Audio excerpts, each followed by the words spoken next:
Commander Saris Kale stood at the center of the Vigilant Stars command bridge, her 4 eyes fixed on the rotating hologram of the outer exclusion zone. The region glowed red, marked forbidden by ancient accords older than most civilizations still alive.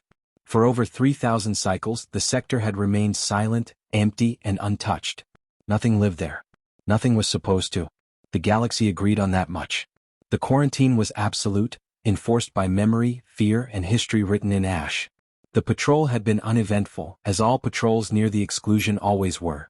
Automated sentry beacons pulsed steadily, repeating warnings in thousands of languages, while long-range arrays scanned for anomalies that never came. Saris had commanded this route dozens of times. She knew every star, every dead orbit, every shadow where nothing waited.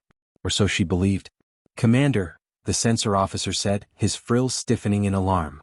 "We have a contact." The word cut through the bridge like a blade. Conversations died instantly. Saris turned slowly. "Clarify." "A vessel just exited faster than light travel," he replied. "Bearing 749. Directly inside the quarantine perimeter." Saris felt her secondary heart tighten. "That's impossible." "I know," the officer said. "But the signature is real." The hologram shifted. A shape resolved from static, angular, uneven, unmistakably artificial. It was small by galactic standards, asymmetrical and disturbingly crude. No elegant curves. No adaptive plating. Just layered metal, sharp edges, and exposed structural seams. "Classification?" Saris asked. "Unknown," the officer said. "Hull appears primitive. Iron alloys. Carbon composites. Chemical scoring.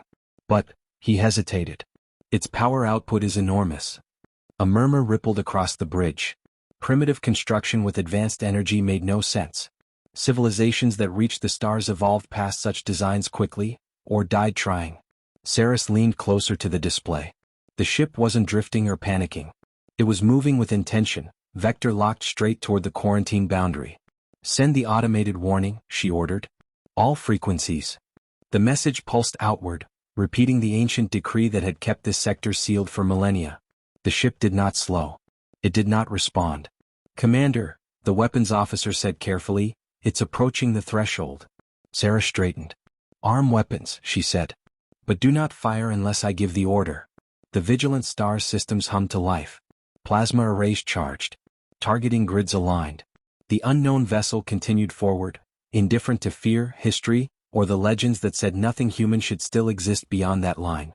The unknown vessel slowed as it reached the boundary, its forward momentum bleeding away until it hovered precisely at the edge of the exclusion zone. The timing was too perfect to be coincidence. Commander Saris Kale watched in silence as the distance markers stabilized. The ship had stopped of its own accord. "They know where they are," the tactical officer murmured. Saris was not convinced. "Or they know exactly where not to go." Before she could issue another command, the communications console chimed. A signal request blinked into existence, narrowband and deliberately simple, as if designed to be understood by even the most basic receivers. "Incoming transmission," the comms officer said. "Audio only." Saris hesitated for a fraction of a second. Legends whispered through her mind, stories passed down by elder scholars, half dismissed as exaggerations meant to frighten the young. Beings sealed away not because they were weak but because they were unpredictable. Survivors who refused to vanish when the galaxy demanded silence. "Put it through," she said. The voice that emerged was rougher than any Saris had heard before, carried through a single vocal range with no harmonic modulation. Yet it was steady, controlled, and unmistakably sentient. "This is Captain Elias Grant of the exploration vessel Horizon," the voice said. "We mean no harm. We request permission to communicate." The bridge froze. Exploration vessel. Not warship. Not raider. Sarah stepped forward. "Identify your species," she said carefully. There was a pause, brief but weighted. "We are human," the voice replied. "From the planet Earth." The word struck the bridge like a physical force. "Human." Sarah saw color drain from the frills of her officers. One of them whispered a prayer to an old god. Another instinctively checked weapon readouts, as if expecting the ship to suddenly transform into something monstrous.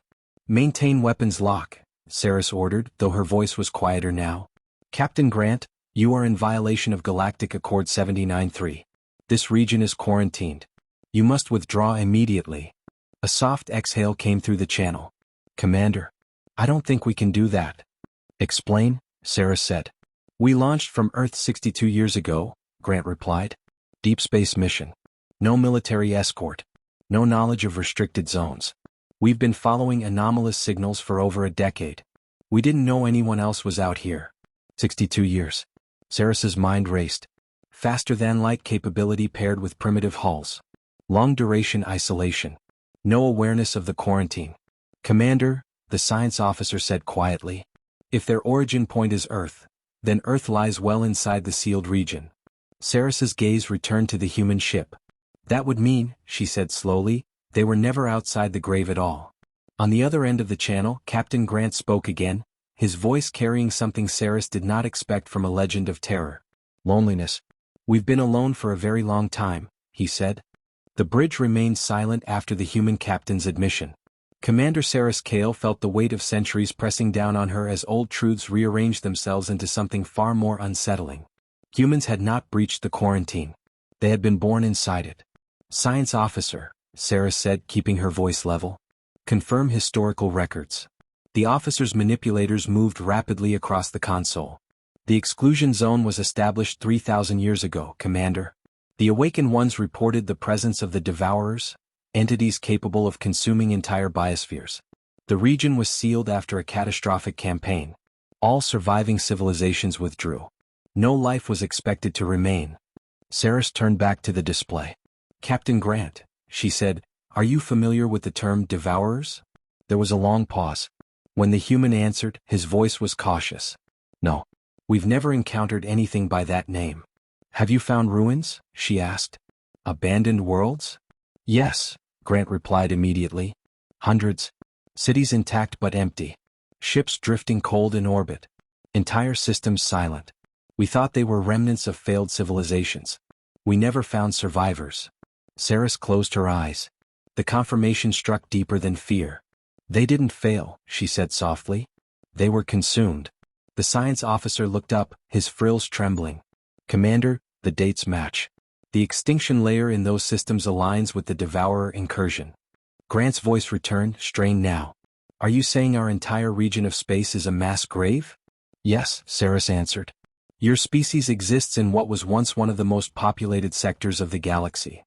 The bridge lights dimmed slightly as power adjusted. No one spoke.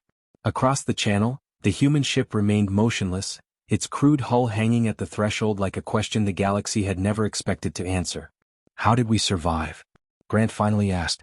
Sarah opened her eyes. The Awakened Ones believed total eradication was the only way to stop the devourers. They collapsed stars. Severed hyperspace routes. They sacrificed themselves and everyone they could not evacuate to seal the threat away. 3,000 years ago, Grant whispered. Yes. Another silence followed, heavier than the last. When we explored those ruins, Grant said, we always wondered why no one left warnings. Why no records survived. They did, Sarah replied. The quarantine was the warning. Grant exhaled slowly. Then we owe our existence to ghosts.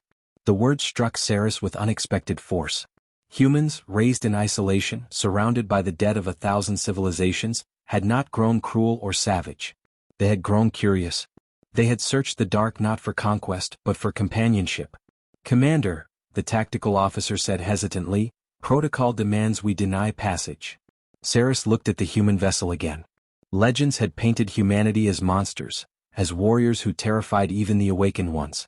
But nothing about the voice she heard carried malice. Only awe, grief, and quiet determination. She straightened. Prepare a response, Sarah said. History deserves to be corrected. The galaxy had buried the humans with the dead. And somehow, impossibly, they had lived. Commander Sarah Kale dismissed the tactical display and stepped closer to the communications console. The decision forming in her mind would ripple outward, disturbing doctrines older than her species' recorded history. Protocol was clear. Fear was familiar. But truth had a weight that rules could not erase. Captain Grant, she said, her voice steady, I am granting your vessel conditional permission to cross the quarantine threshold. A stunned silence followed. You should understand, Sarah continued, that beyond this boundary lies a galaxy that remembers humans only as legends.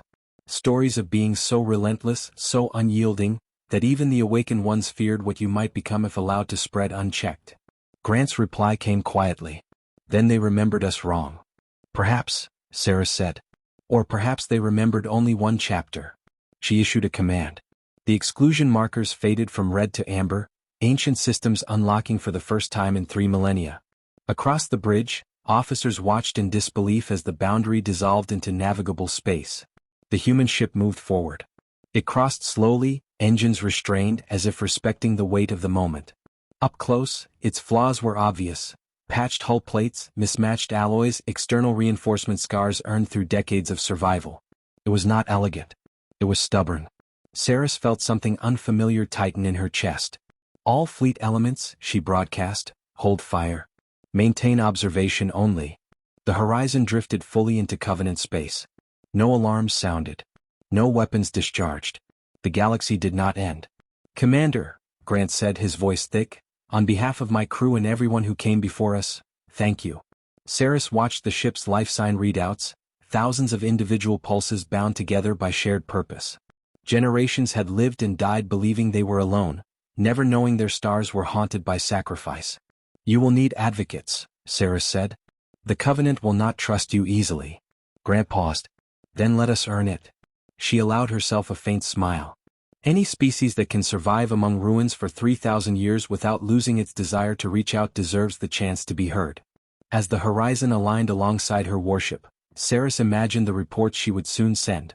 Messages that would fracture alliances, rewrite histories, and resurrect old fears. Humanity's return would not be gentle. But it would be honest. The legends had said humans were dangerous because they refused to surrender. Now Saris understood the truth. They were dangerous because even when surrounded by extinction they chose hope. They explored tombs and saw possibilities. They inherited a graveyard and built a future without knowing it had been paid for in blood. Outside the viewport, stars burned cold and distant, watching as humanity stepped back into a galaxy that had buried them. The quarantine zone remained behind, silent and empty, a memorial. And ahead, the universe waited to learn what it meant when legends returned not as conquerors, but as survivors.